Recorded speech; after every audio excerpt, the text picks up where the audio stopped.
Welcome again. Wi-Fi 101 is our topic, and we've got some subtopics that we're going to walk through. But I've got Jim Vada, CWNE 183, joining us as well as he typically does on these weekly webinars. He's our Chief Wireless Officer, and our special guest today, Eric Camulli, our VP of Customer Success. Welcome, gentlemen. Thank you. All right. Good to be here. Eric, I'm passing you the controls, and we'll take it away. Outstanding. Well, thank you very much. I really appreciate it.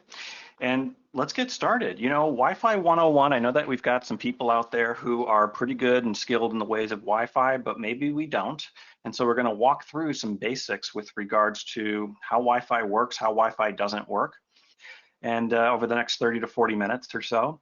And not only that, but even if you are pretty good at Wi-Fi, sometimes these webinars are really good at helping us explain Wi-Fi to our friends and associates in a non-technical way using simple and plain language, which is really important.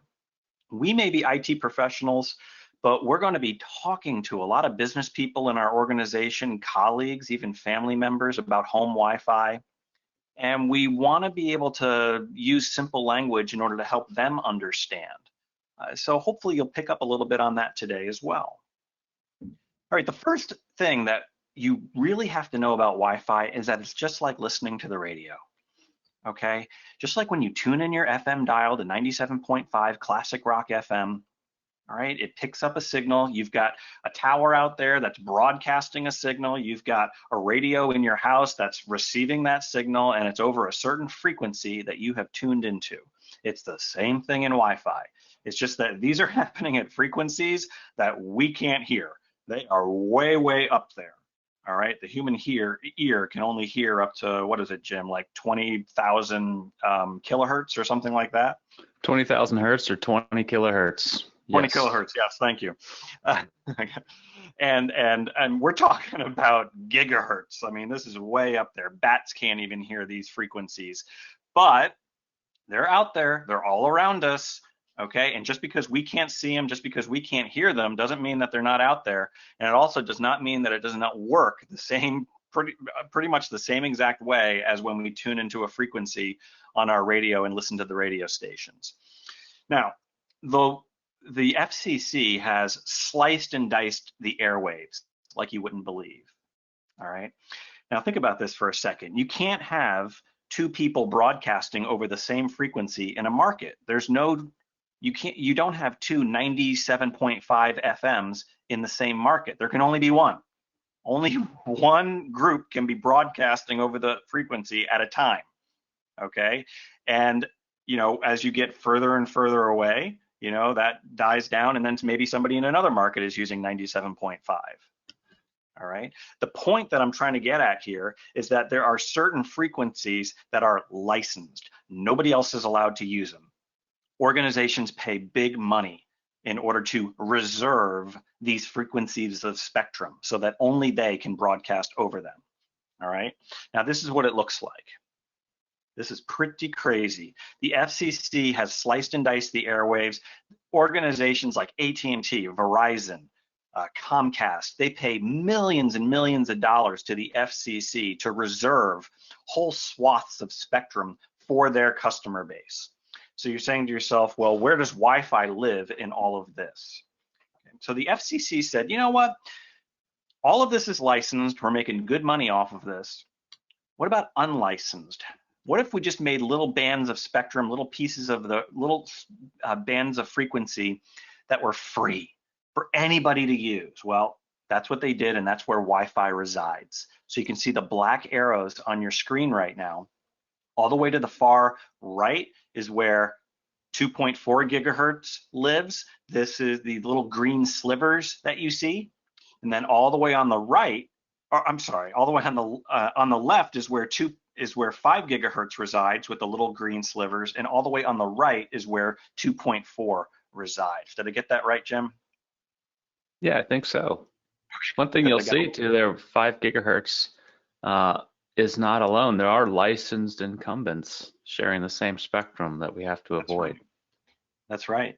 So we have to be very careful. Now, the point is that it being unlicensed means that anybody can do pretty much whatever they want. And so you see all sorts of craziness. It's a little bit like the wild, wild west, which is why it's so important that we learn Wi-Fi fundamentals, how it works, how it doesn't work, so that we can learn how to play nicely with others.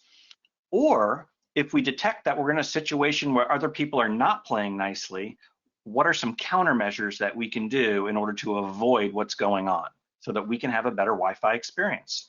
So that with that being said, Wi-Fi, these are the big problems in Wi-Fi that we're going to talk about today in the context of our Wi-Fi 101, congestion, coverage, interference, and how devices play a really important role. Remember, devices have radios in them.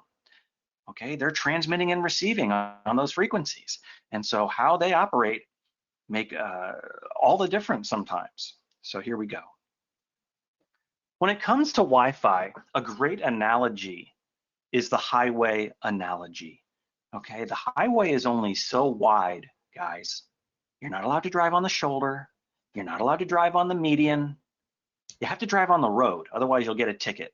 And it's the same thing. There is a limited amount, the highway has a limited amount of space, and we divide that space up into lanes. And in Wi-Fi, those lanes are like channels, okay? Channel 1, channel 6, channel 36, okay? Those are the lanes, those are the channels. And the thing is, guys, is that when all of those lanes fill up with cars, what happens? Things get slow. Things really start to slow down to a grinding halt, all right? And with the way that Wi-Fi works, I have to listen to what's going on the channel and make sure that it's clear before I can transmit. Otherwise, I have to wait, all right? It's that clear to send message that I'm kind of waiting for. Is the channel clear? Is the frequency clear before I can transmit, before I can receive, before I can transmit? Okay, and the same thing on the access point side as well, the router side. Is the channel clear before I send? Now, the way that we analyze this and use it in our highway analogy is, think about this, guys. What happens when you get behind a slow car on the road? It's really annoying and frustrating, isn't it? You have to wait for them to turn. You have to wait for them to pull off before you can go fast again. And that's why we take a look at your clients on the network, and we want to make sure that we don't have any real beat up old jalopies that are driving down the road, because they have a tendency to cause congestion. Okay. Now, the other thing that I want to mention with regards to this slide is, take a look at this slide, guys. You see this lane right here? Jim, do you recognize what this lane is right here with the diamond on it? Do you know what that means? I do, from my old commuting days. That's a high occupancy vehicle lane. That's right, it's the carpool lane, okay? Yeah. And boy, this is just a great example of poor planning, because nobody's using it. And as a result of this poor planning, we are now squeezing all of the traffic into the 2 lanes on the right, when it would be a heck of a lot better, more efficient for everybody and less congested if we used all of the lanes available to us so that we could spread out and go fast. And you know what? This happens in Wi-Fi all the time. We don't have good visibility into what channels are being used and which channels are available and not used. And if we were smart, we would be able to detect where the congestion isn't, and we would, look out of the corner of our eye, and we'd put on that blinker, and we would get left, and we would go. All right. And it's the same thing in Wi-Fi. Okay. We want to be able to identify channels that are not overly utilized, because again, you cannot leapfrog over a slow car in front of you.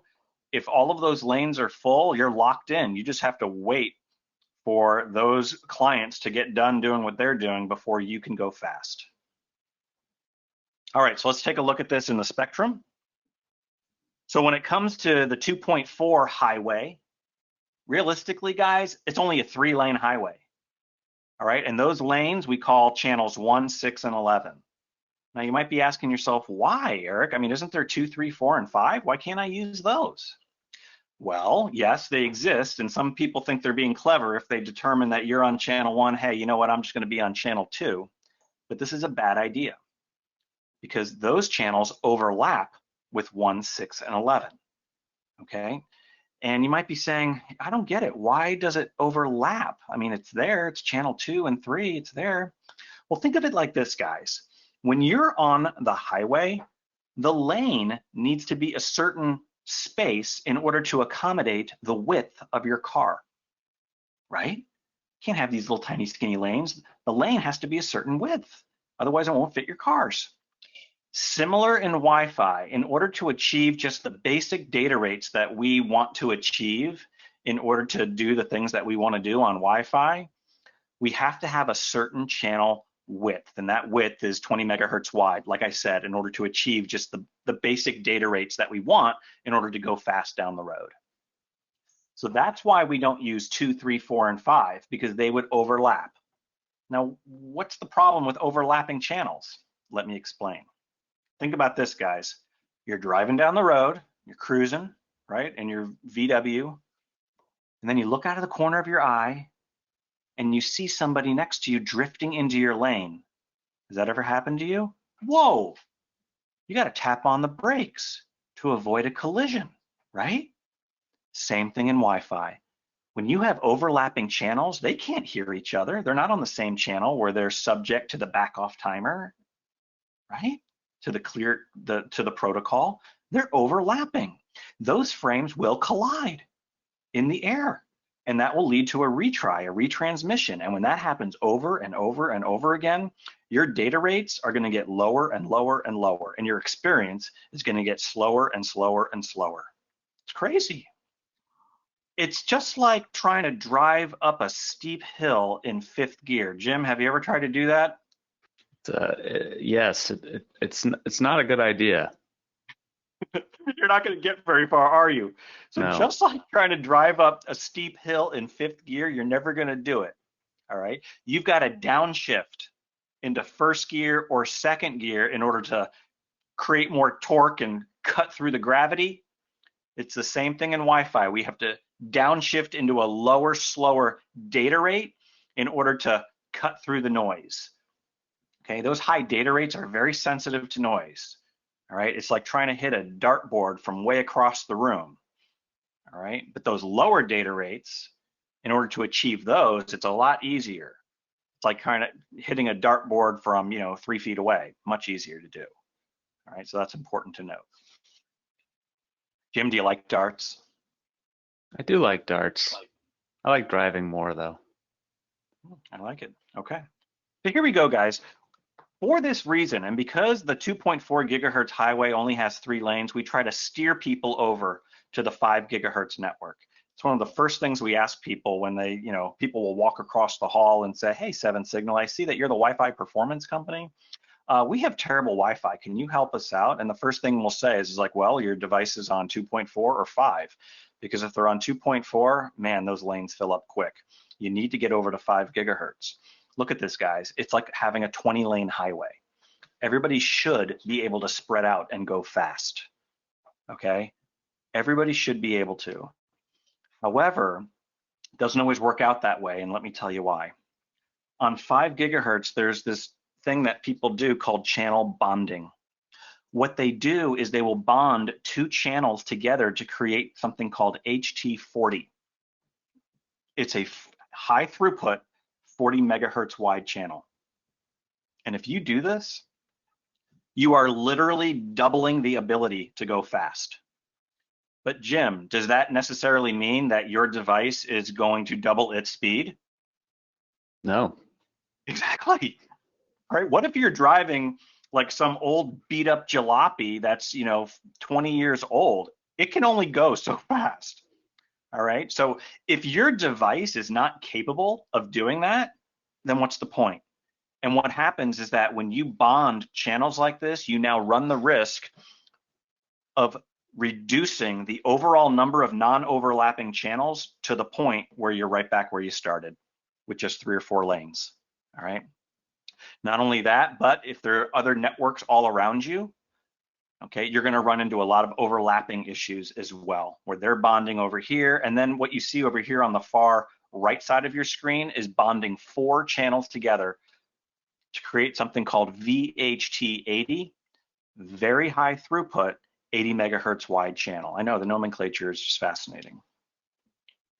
But once again, Jim, I mean, when you get your router from your access point or from your cable company, I mean, haven't you seen where they're typically always configured for 80 megahertz wide channels? They are, and it's really frustrating. It is frustrating, and the reason why is because if there are other people in your building that are trying to use other channels, again, you run the risk of that overlapping taking place because they've bonded and created this big wide channel. And again, totally pointless if your devices are not even capable of going that fast. Two-stream devices, Jim, how fast can two-stream devices go on a 20 megahertz wide channel? Yeah, well, a 802.11ac device could go up to 173 megabits per second Wow. and You know, 20 I'm gonna megahertz. Yeah, That's right. I'll tell you what, that's the data rate. And you know what I like to do is kind of about cut that in half in terms of, you know, what the theory is versus reality. That means that you should be able to go, you know, 70, 80, 90, 100 megabits per second. I'll tell you what, my house, I mean, the plan that I had for a long time was 100 megabits per second down and 5 megabits per second up. It was, you know, I was getting what I was paying for. And so a lot of people don't realize this. They think if they do these cute things that it's automatically going to increase their speed. But one, is their device capable of going that fast? And two, what are you paying for? If you're only paying for 100 megabits of throughput, then bonding these channels like this and creating a VHT80 channel in order to achieve like some kind of, you know, 866 megabit per second data rate or even higher is pointless. Jim, do you have any comments on that? I agree. It is pointless, including in the enterprise where, you know, you design based on your application requirements, and, you know, modern enterprise apps have, you know, requirements for throughput and for maybe 5 megabits per second, 10 Right. megabits per second, something like that, not gigabits per second. So we're kind of being wasteful when we use these wide channels and limit the number of lanes available on the highway. That's right. Yeah, we want to use all the lanes we can, especially in certain environments. You need all the lanes that you can get, like in a stadium, an Hmm. arena. You need all the lanes on the highway that you can use. And again, you know, on a 20 megahertz wide channel, you should be able to go plenty fast. Before the webinar, Jim, you and I were talking about Netflix and just regular old Netflix versus 4K Netflix. And you were talking about what the requirements are in order to have a good streaming experience. What did you mention there in terms of megabits per second? Yeah, just to stream 1080p video, which is very high quality, you know, just 5 megabits per second is all you need from Netflix. Wow, Yeah, it's amazing. not much. No, it's not. We were actually talking about how in order to get good performance, it's really more about the buffering and your Hmm. set-top box, right? So nevertheless, what about for doing 4K? Are we talking like, do you need 100 or 200 megabits of throughput in order to do 4K? No, it's really still not extremely demanding. It's, you know, 20 megabits per second is what Netflix needs because the Wow. video is so compressed, and it's, you know, it doesn't really match the incredible speeds that are available on the very highest end of Wi-Fi performance. Most of us just don't need that. It's true. It's true. But we're snookered into thinking that we do so that we upgrade, upgrade, upgrade, don't we? That's right. It's those marketing folks, Don. They're the worst. Well, guys, good news is on the way because while we see a lot of channel bonding on 5 gigahertz, that is actually cutting down on the overall number of non-overlapping channels, and where the 2.4 gigahertz frequency band spectrum, just as a 3-lane highway, I mean, is just all filled up and congested. The FCC has basically opened up a whole new highway for us, and this is the new 6 gigahertz highway. It's called Wi-Fi 6E for extended, okay? And look at this, guys, 59 20 megahertz wide channels, 29 40 megahertz wide non-overlapping channels. This is a big deal. Okay, this is like a 59 lane highway. This is a big, big deal. Now, if you have Wi-Fi 6 in your computer, can you take advantage of this Wi-Fi, this 6 gigahertz band, Jim? No. Ho, ho, ho. That's you- right. You better be careful. All right, you go out, you get a Wi-Fi 6 computer, and you think that everything is hunky-dory, and it's not. Wi-Fi 6E is a whole new band of spectrum. They are frequencies. Your computer just can't magically talk on different frequencies. Your computer has 5 gigahertz capability and 2.4 gigahertz capability. It can broadcast, it can send and receive over those frequencies. You need a computer that has a 6 gigahertz radio in it in order to communicate with an access point that's got a 6 gigahertz radio in it so that you can actually transmit data back and forth. So Wi-Fi 6 is just a new name for the protocol 802.11ax. It has nothing to do with a whole new frequency band of spectrum that we call Wi-Fi 6E. And I'll tell you what, Jim, people are really getting confused out there, and we're trying to just unlock this for people so they don't get so confused. You know what I mean? Yeah, I know. They've tried to simplify things with, the numbering scheme, Wi-Fi 4, 5, and 6. But the E on Wi-Fi 6E has got a lot of people confused. Right, that's right. So be careful. Now they are starting to sell some routers that have Wi-Fi 6E capability, and they're kind of expensive. And you say to yourself, wow, that's the latest and greatest. But again, if you don't have a computer that has Wi-Fi 6E capability or a 6 gigahertz radio in it, you ain't talking on those frequencies. All right, it ain't happening. So now you know the score. All right, next topic, we're going to talk about propagation and coverage. All right, so just like what I said earlier, when I said if you're driving in your car and you're listening to your favorite radio station, the further and further you get away from that city, it starts to turn into static, and then eventually it's gone. It's all static. These radio waves, guys, they can only travel so far. All right, now, what's important for you guys to know is that the lower frequencies have a longer wavelength, and they can actually travel farther and through surfaces a bit more easily, as opposed to the higher frequencies that have a shorter wavelength, and it's kind of like a little milliwave, and they kind of peter out more quickly and can't go as far as according to the inverse square law, if you guys are into physics. Okay, so let's talk about this. The best way for us to really kind of, unlock this for folks is to talk about this example here. In this example, pretend this is your house, this is your home. And this is you right here, Jim, and you're next to your router. And because you're within the 5 gigahertz circle of propagation, you're able to get on the fast highway that's got lots of lanes, and you can, as a result, have a good Wi-Fi experience. Now, let's say these are your kids. They're out here on the edges here. So this, this kid is doing their homework, and this one, they're just watching Netflix. Their devices can't even hear the 5 gigahertz network. It's too far away. So even though they may have awesome dual band computers that are capable of 5 gigahertz, it doesn't even matter. Okay, it doesn't even matter because their computers can't hear the signal. They're too far away. So they are relegated automatically to the slower, more congested, crummier 2.4 gigahertz network that is very congested and interfered with. Now, what about this person right here? Maybe this is your spouse, your lovely wife, Jim. What is their device gonna do? It's hard to say. It sure is, isn't it?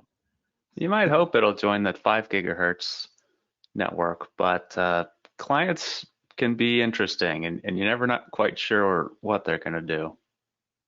And that is a very true point. So the wireless LAN adapter driver combination that's in the PC is going to make the decision. And you know what? It might just love 2.4 networks and decide to join it.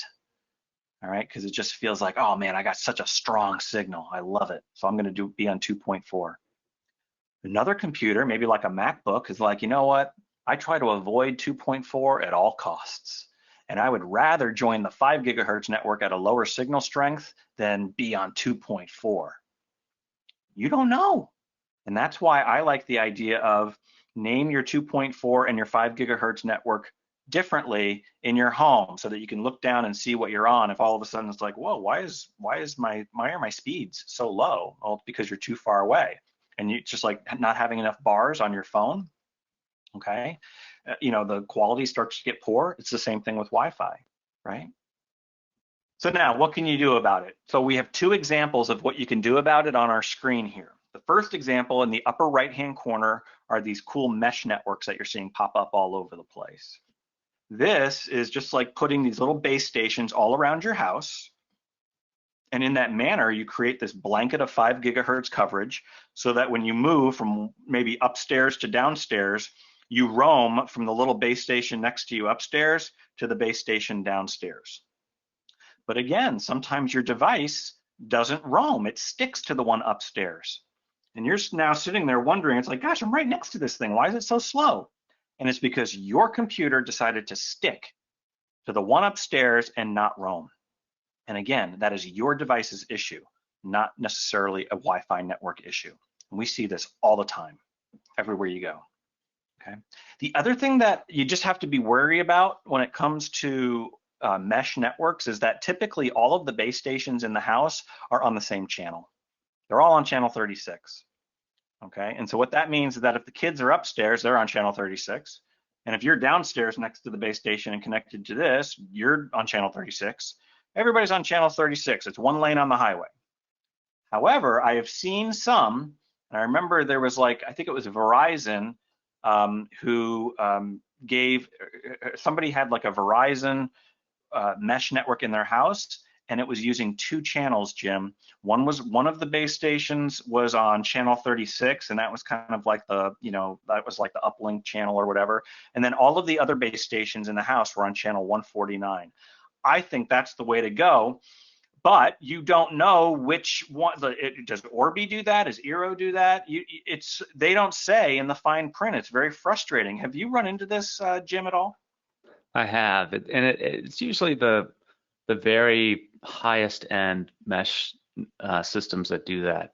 And the reason they're higher end and a lot more expensive is that it requires an extra radio in each base station to be able to use a separate channel for the mesh backhaul, separate from the channel you use for client access. So it's more efficient, better performance, but significantly more costly too. Yeah, that's right. So you can tell, yeah, with the cost, because there is definitely a price jump. Now, the other thing over here that we have on the left side of your screen is everybody recognizes this. This is the Wi-Fi extender, right? And the Wi-Fi extender is not horrible, but you just got to be aware. Okay, the Wi-Fi extender being half plex, it's generally going to cut your throughput in half. Okay, so like if you have like a 2 or a 3 stream device, okay, it's not going to be able to communicate with this guy. I mean, these things are typically like a 1x1, isn't that right, Jim? Yeah, they're usually very low end, and they do cut the throughput in half because they hear a frame and they retransmit it from its location, so it reaches out further. But then each frame is transmitted twice. It's like immediately doubling the cars on the highway. Yikes. Yeah. So you lose capacity that way. Yeah. So you know what though? If you're out on the deck and you're just reading email and you're browsing the web pages, being on your extender is just fine. But if you're trying to get some heavy duty work done, I would recommend you not be on your extender. Does that sound about right, Jim?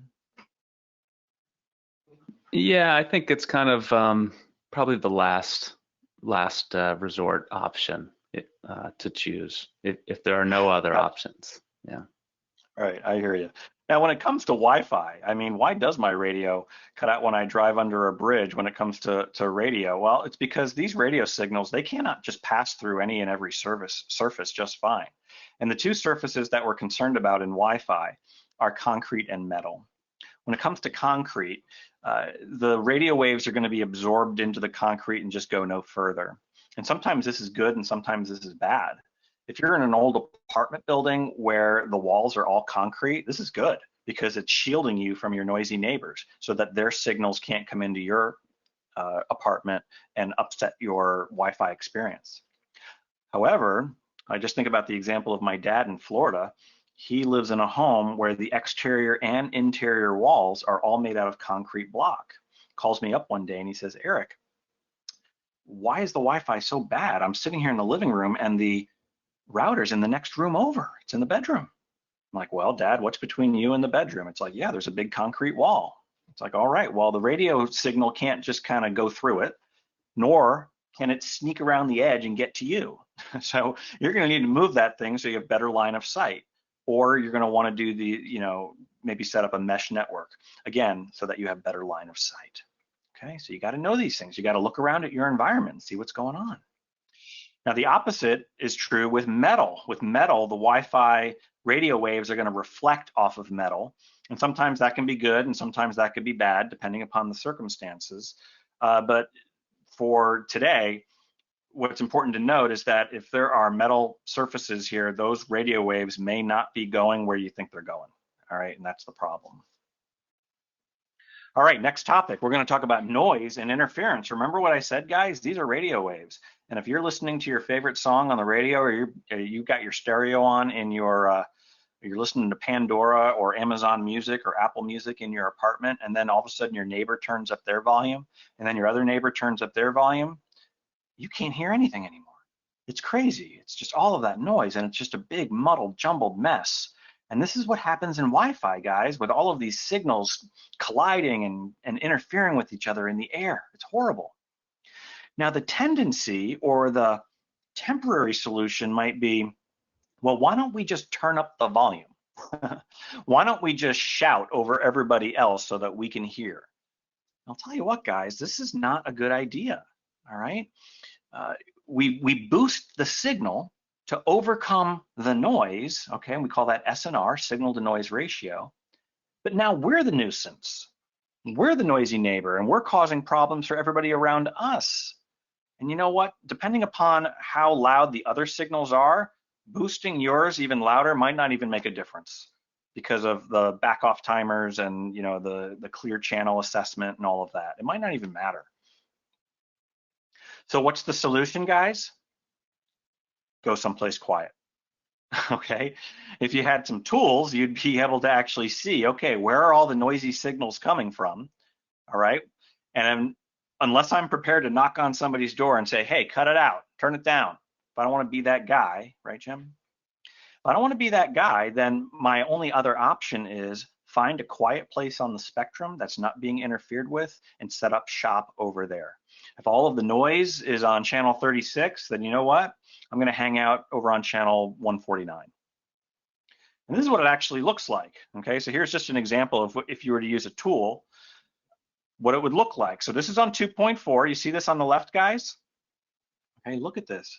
Oh my gosh, every single one of these colored arches represents another Wi-Fi network that we hear. And this is like bumper to bumper traffic. Everybody's staying in their lane. Everybody's in lane 1, 6, and 11. But man, this is going to be slow, slow, slow like molasses. All of these cars, bumper to bumper. Now over here in the middle of your screen, guys, okay, not as many cars on the road, but oh man, you got people swerving in and out of lanes. And this is going to cause collisions in the air. If these networks are transmitting at the same time, those frames will collide, okay, and that's problematic. What we're looking for is something like this on the right side of your screen. Not a lot of cars on the road, everybody's staying in their lane, right? And the same thing is true on 5 gigahertz, all right? We see lots, with the channel bonding that we talked about earlier, we see all sorts of issues. Look at this, all of this overlapping taking place on the left side of your screen here, all right? All of this channel bonding, which is probably unnecessary. And you have to try to find the spots that aren't so interfered with, like right here in these DFS channels, not so bad. So find a place quiet, all right, so that you can avoid the noise. All right, last topic, we're going to talk about devices. We've already touched on this a little bit. Your devices play a big role in your Wi-Fi performance experience. And the way that we demonstrate this is by playing the game, which would you buy? So Jim, let's just say that you needed to go out and get a new computer for your family member, one of your kids for school or something like that. And you were presented with these two computers right here. Okay, you're doing your research, and if they both cost the same, you might say to yourself, well, maybe Jim, not you, maybe Don, you might say to yourself, you know what?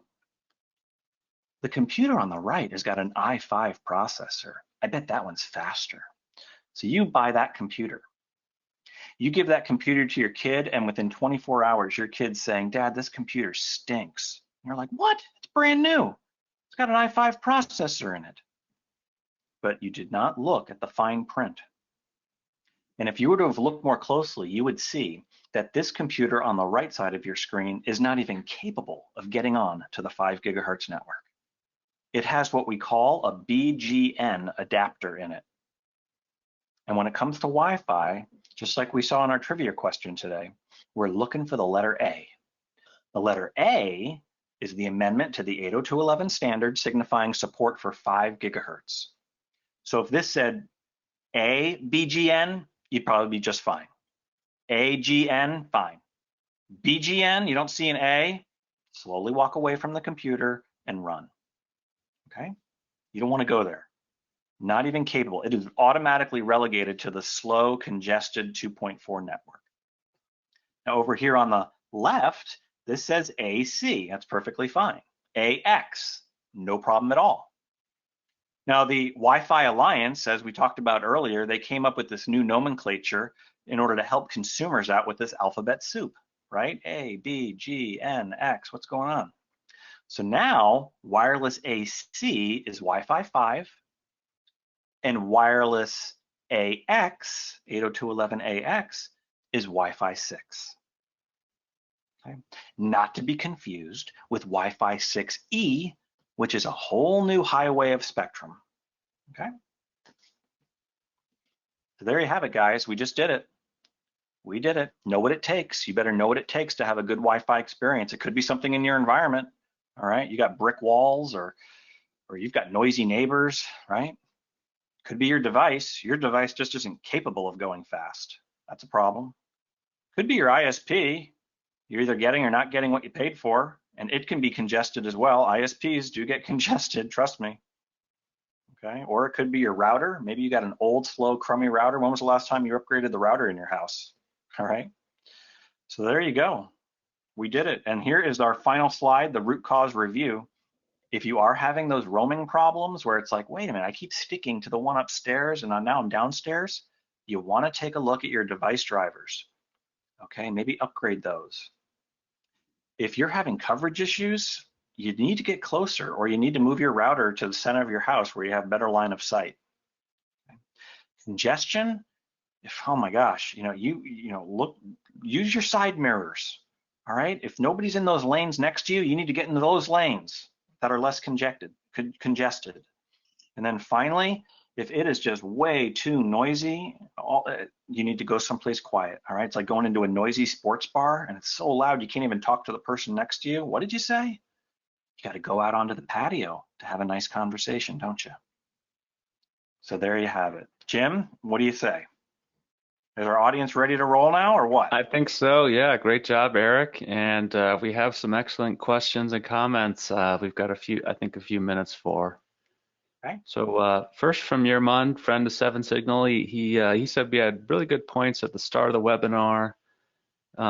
He's an expert level guy, but he says he likes to learn new ways about speaking about Wi-Fi, and Seven Signal webinars are clever, and even for people that speak languages besides English. So thank you for that compliment, Yermund. Thank you for that. Yeah, so a couple questions around the 2.4 gigahertz band and the channelization there. Abdel says, do you know why initially channels 1 through 11 overlap? Why not just do channels 1, 6, and 11 initially as non-overlapping? Well, I mean, it's been around a while, right? I mean, Yeah. you can use, I mean, we'll talk about Bluetooth, Jim, for example. Well, this is actually an important point, is that unlicensed spectrum, we almost always talk about it in terms of Wi-Fi, but the FCC and other regulators uh, haven't dedicated it to Wi-Fi. It's open to anybody. Right. So it could be Wi-Fi where we like our 20 megahertz channels, or Bluetooth where you might use a 2 or 5 megahertz channel, or something else that uses a channel in the kilohertz width. So they settled on 5 megahertz channel widths for channels 1 through 11, just because that, I suppose, seem to fit the majority of the use cases. And actually, in the 5 gigahertz band, all the channels are 5 megahertz apart as well. But the standards body that developed the Wi-Fi standard, the IEEE, said, okay, enough of this nonsense. We are only going to allow you guys to use non-overlapping channels. So that's why you see 36, 40, 44, 48. You don't see 36, 37, 38, 39, 38, 40. 39, You right, just that's can't right. use those non-overlapping channels. So they got it sorted in 5 gigahertz, and I think 6 gigahertz looks good as well from Oh that my God, what a great perspective. clarification. Yeah, awesome. Thank you. Yeah, and a question here from Alan is does proprietary wireless have more chance of transmitting than Wi-Fi? Well, that kind of goes back to that point about unlicensed spectrum, as Eric called it, really being the wild, wild west. So some protocols are more aggressive and they're not as polite and won't and will transmit when there's a signal existing in the band, and we just have to live with that. It's just part of the reality of using unlicensed spectrum, is that people can be, they can drive too fast on the highway and crash into people and hit and run, your Wi-Fi experience. That's Kind of right. stretching the metaphor, but they can, it can be ugly. So yes, if there's non-Wi-Fi protocols operating in the band, having something like a spectrum analyzer will help you see those and you know, help decide on a course of action there.